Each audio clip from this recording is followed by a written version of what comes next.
સોમનાથ ખાતે અખિલ ભારતીય સુવર્ણકાર સંઘની બેઠક મળી હતી। ગુજરાત પ્રાંતના નવા અધ્યક્ષ તરીકે અરવિંદભાઈ રાણીગા અને ઉપાધ્યક્ષ તરીકે વૈભવ ચોકસીની વરણી કરાઈ છે। પ્રભાસ પાટણ અખિલ ભારતીય સુવર્ણકાર સંઘની મીટિંગ સોમનાથ મહાદેવ સાનિધ્યમાં રાષ્ટ્રીય અધ્યક્ષ કાશ્મીરસિંહ રાજપૂતની અધ્યક્ષતામાં સોમનાથ સાગર દર્શન ઓડિટોરિયમ ખાતે યોજવામાં આવી હતી, જેમાં સંગઠનને કાર્યરત અને મજબૂત કરવા અને સુવર્ણકારોની એકતા અને વિકાસ માટે તેમજ પ્રોત્સાહન આપવા તથા વેપાર ધંધામાં પડતી મુશ્કેલીઓ માટે માર્ગદર્શન આપવામાં આવ્યું હતું। આ સંમેલનને નટુભાઈ ચોકસી, રમણીકભાઈ પારેખ, વૈભવભાઈ ચોકસી, અરવિંદભાઈ રાણીગા તેમજ રાષ્ટ્રીય અધ્યક્ષ કાશ્મીરસિંહ સંબોધન કર્યું હતું, જેમાં નટુભાઈ ચોકસીએ સુવર્ણકારોના પાયાના પ્રશ્નો અને તફલીક, જીએસટી, વર્લ્ડ માર્કેટ તેમજ ચોરીના માલની રિકવરી સંબંધિત કાયદાકીય નિયમોનું માર્ગદર્શન આપ્યું હતું અને સંગઠન મજબૂત રાખી હિંમત કેળવવા અનુરોધ કર્યો હતો। વૈભવ ચોકસીએ સંબોધન કરતા જણાવ્યું હતું કે આપણી જન્મજાત મહાજન તરીકે છીએ, આપણે સૌ જાગૃત થઈ સુવર્ણ નિગમ માટે ખૂબ જ પ્રયત્નશીલ રહેવું જોઈએ। તે માટે મજબૂત નિર્ણય અને મક્કમ નિર્ધાર હોવો જોઈએ, તો મોટા ભાગના પ્રશ્નો ઉકેલાય અને સુવર્ણકાર સંઘના ઉપાધ્યક્ષ આર પારેખે પ્રાસંગિક સંબોધન કર્યું હતું। જેકે સિંહ ગુજરાતી સાથે महेश वाजा, सोमनाथ। पहले शंकर महाराणा जी थे, वो भी यहाँ से गुजरात से थे, और 8वें अध्यक्ष हमारे प्रभुदा चिड़िया जी रहे, वो भी गुजरात से थे। तो इसलिए इस संस्था को बहुत सारा उन्होंने योगदान दिया और मैं इस समय इसका 11वें अध्यक्ष के नाते काम कर रहा हूँ। सभी बात की जाए तो ये जो आपका संगठन है देश के कितने राज्यों में फैला हुआ है, कितने सदस्य हैं और क्या? ऐसा है कि ये संगठन 1962 में इसका नींव पत्थर रखा गया था जलंधर, पंजाब में। पहली मीटिंग वहाँ हुई थी।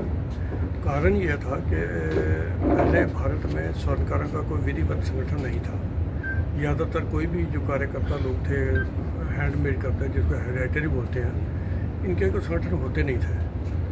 कि उस समय इन्होंने एक गोल्ड कंट्रोल एक्ट नाम से एक गोल्ड पर पाबंदी लगाई थी। माननीय मोरारजी देसाई उस समय हमारे वित्त मंत्री थे, पंडित जवाहरलाल नेहरू जी हमारे प्राइम मिनिस्टर ऑफ इंडिया थे। तो इनको ये दिमाग में घुसाया गया कि आप अगर सोने के ऊपर पाबंदी लगा दो तो चाइना वर्ल्ड जंग हुई है, चाइना की जंग का खर्चा और जो कुछ और जो है देश पर आर्थिक बोझ है वो कमज़ोर हो जाएगा और आपके हाथ मजबूत हो जाएंगे। बजाय कि वो उस चीज़ को विधिवत ठीक ढंग से उसको चलाया जाता है या उसमें क्या उनकी मंशा आई है तो वही जानते हैं।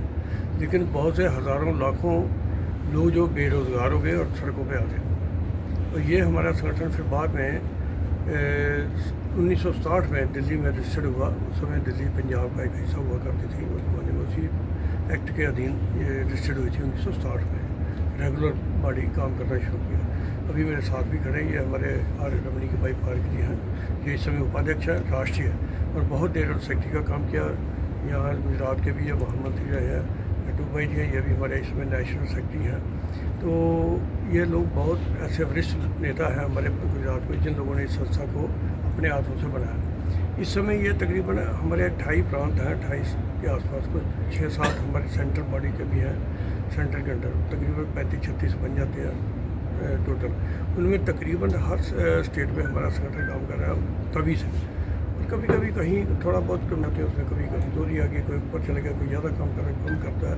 तो इस समय हम ये महसूस कर रहे थे कि यहाँ गुजरात में भी अब ये सारे हमारे वरिष्ठ नेता हैं, बुज़ुर्ग हो चुके हैं, इनको एक नया खून देने के लिए, नई ताकत देने के लिए कुछ नए लोगों को भी उसमें साथ जोड़ा जाए। उस भावना से तहत फिर इन लोगों से बात सुनी जी से भी, इन्होंने भी इसमें बहुत अच्छा रिस्पॉन्स दिया। आज मुझे खुशी है कि मैं भगवान जी के चरणों में सोमनाथ जी के आया हूँ, उनको प्रणाम करते इस धरती को मैं इसके लिए